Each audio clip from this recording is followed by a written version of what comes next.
Sadgurunath Maharaj Ki Jai, and welcome to Jagadambe Reads the Holy Books of India, ShrimadBhagavatam431.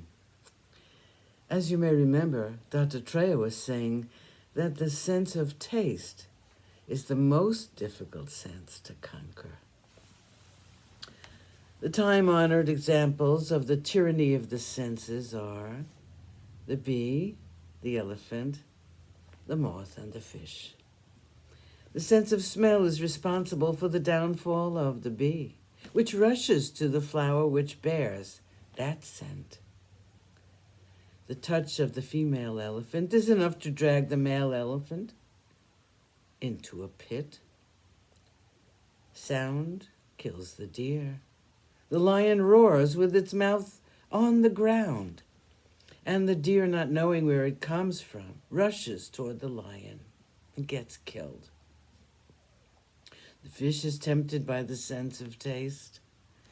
The piece of meat, which is the bait, really is the cause of its undoing. As for the moth, the sense of sight kills it. The sight of a flame is enough to destroy it completely, when just the single sense and its potency is enough to destroy completely the one who has succumbed to it. What then can one say about the condition of one beset on all sides by the objects of the five senses, and possessing no strength to resist them? Unless they are alert always, waking and sleeping, people will fall into these pits and get lost. There once was a dancing girl by the name of Pingala, in the country by name Videha. Her profession was such that she had to make her living out of men who paid for their pleasure.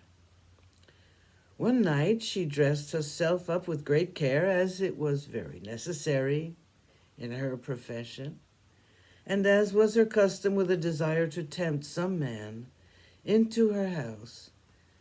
She stood at the doorstep looking at the passers-by.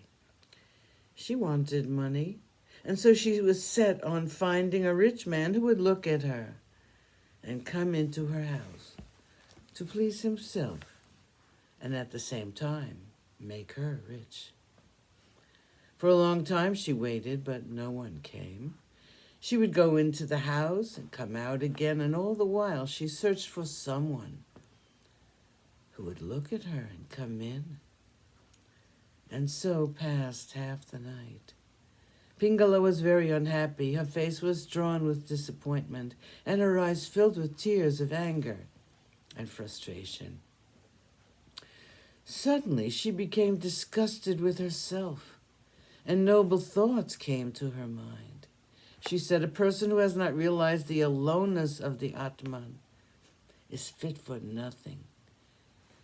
He or she will never be able to shed the love they have for their possessions, spouse, wealth, children, home, and so on. They will not be able to give up the love they have for their own bodies. Look at myself. I have never been able to control the course of my mind in the wrong paths. In my desire to enjoy the pleasures of the body, I have abandoned the Lord and have become foolish and obstinate. What a fool I am. Inside me is the Lord who will ever be mine and who will grant me moksha. And having him inside me, I have been blind and deaf. I have all these days been going in search of mere mortal men to give me happiness. For the sake of this doubtful pleasure, which lasts for a moment, which is ever accompanied by pain, sadness, and misery, I have abandoned the Lord and submitted this body of mine to endless indignities. This body of mine, which is like a house built of bamboo sticks, tied loosely and covered with a thin skin. This body made up of water and blood and bones. To gratify this body, I have lost sight of the Lord, who still has the mercy to live inside this disgusting shell called the body. Sadgurunath Maharaj Ki Jai, thank you for coming. I hope you come again.